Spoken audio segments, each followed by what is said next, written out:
chào. Đi học bài. À cháu trai đi học bài. Lớn lắm tướng rồi. Tướng.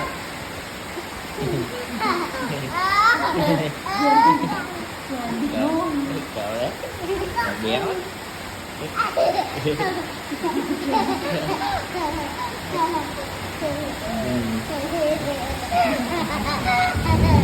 Cháu trai đi học à?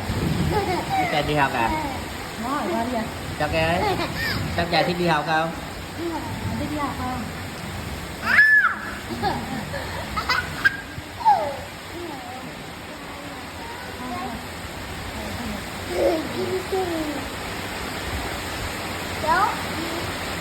Con đi học không? Đi học bài. Hôm nay đi học bài nha.